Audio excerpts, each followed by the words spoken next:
తల్లికి ఓ బిడ్డ దూరం అయితే ఆ బిడ్డగా ఉన్న బాధ ఎంత ఉంటుందో, అయ్యా నా బిడ్డ ఫోన్ చేయట్లాగా చర్చికి వెళ్ళకపోతే మనకు అంత బాధ వచ్చింది. ఎప్పుడైతే అటువంటి అన్యోన్యమైన సహవాసం, ఆ సహవాసంలో ఆ ప్రేమ ఎప్పుడైతే వృద్ధి అవుతుందో మనకి ఏమవుతుందండి, చర్చికి దూరం అవ్వకుండా ఉన్నాం అనుకోండి. హల్లెలూయా. మనం ఆ తర్వాత ఎప్పుడు కూడా చర్చిలు ఎప్పుడైతే ఎదుగుతున్నామో ఇంక మన పాపానికి కూడా దూరం. చర్చిలు ఎప్పుడైతే నాటపడతామో మనం వదిలేస్తాం. అవునే కాదండి? హల్లెలూయా.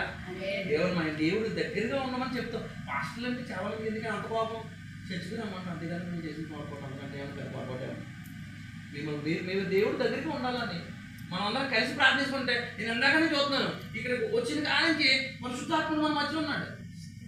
యేసయ్య ఇద్దరు ముగ్గురు ఉంటే మన మధ్యలో చేసుకుంటూ ఉంటామన్నాడు. ఆయనే నడిపిస్తున్నాడు. నేను మాట్లాడతలేదు. ఇప్పుడు యేసయ్య మాట్లాడుతాను మీతోటి. మీరు చాలా ప్రముఖులు, సంఘము మీరు చాలా ప్రముఖులు.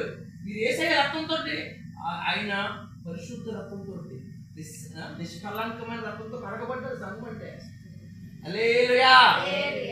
అలాంటి విలువైన సంఘం, మీరు ఎత్తపడే సంఘం, యుగయుగాలు ప్రభుతో ఉండే సంఘం మనం.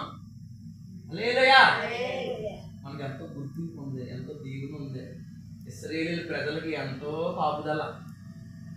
చాలా మంది ఎవరు ఇంట్లో ఉంటేనంట లారీ గుద్దేస్తే ఇంట్లో అందరూ చచ్చిపోయారంట. ఎవడో గుడికి వెళ్తే గోడ పడిపోయి చేసుకుంటారంట.